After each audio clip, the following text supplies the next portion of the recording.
നമുക്ക് ഒരുപാട് കാര്യങ്ങൾ പറയാം. മതേതരത്വം ഒരു വശത്ത് പറഞ്ഞുകൊണ്ട് മറ്റൊരു വശത്ത് വിദ്വേഷ പ്രസംഗം നടത്തുന്നവരെ നമ്മൾ പൊന്നാടയിട്ട് സ്വീകരിക്കരുത്. നമ്മൾ മതേതരത്തിനെതിരെ സംസാരിക്കുക, വേറൊരാളെ കൊണ്ട് വിദ്വേഷം പ്രസംഗിപ്പിക്കുക, പിറ്റേ ആഴ്ച അയാൾക്ക് പോയി പൊന്നാടയിടുക. അങ്ങനെ ചെയ്യരുത്. വിഭജനകാലം സ്വാതന്ത്ര്യം കിട്ടിയ ഉടനെ വിഭജനത്തിന്റെ സംഘർഷങ്ങൾ നടക്കുമ്പോൾ പ്രധാനമന്ത്രി നെഹ്റുവിനെ ഒരു ഫോൺ സന്ദേശം ലഭിച്ചു. ഡൽഹിയിലെ ജാമിയ മിലിയ സർവകലാശാല കത്തിക്കാൻ ഒരു സംഘം അക്രമികൾ പുറപ്പെട്ടുവെന്നാണ് വാർത്ത.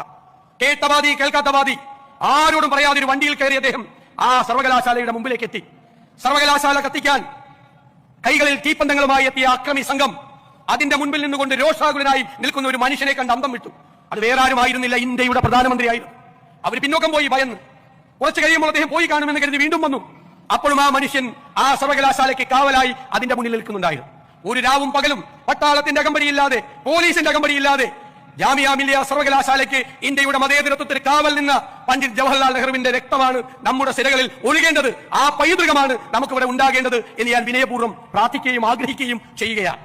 നമുക്ക് മതേതരത്വം പറയാൻ എളുപ്പമാണ്, പ്രസംഗിക്കാൻ നമുക്ക് എളുപ്പമാണ്.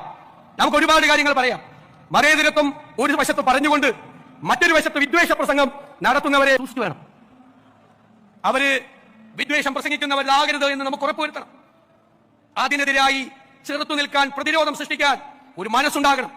അതിൽ കാപട്യമല്ല വേണ്ടത്. വോട്ട് നഷ്ടപ്പെട്ടാൽ വോട്ട് പോകട്ടെ എന്ന് വിചാരിക്കണം. തെരഞ്ഞെടുപ്പിൽ തോറ്റാൽ തെരഞ്ഞെടുപ്പിൽ തോറ്റു പോകട്ടെ എന്ന് വിചാരിക്കണം. മതേതരത്വത്തിൽ തൊട്ട് കളിച്ചാൽ, വിട്ടുവീഴ്ചയില്ലാത്ത നിലപാടെടുത്ത് വാക്ക് പറഞ്ഞാൽ വാക്കായി അതിന്റെ കൂടെ നിൽക്കണം. ഇരട്ടത്താപ്പ് പാടില്ല, കാപട്യം പാടില്ല. എനിക്ക് ഇവിടെ നിന്ന് നിങ്ങൾക്ക് തരാനുള്ള വാക്കതാണ്.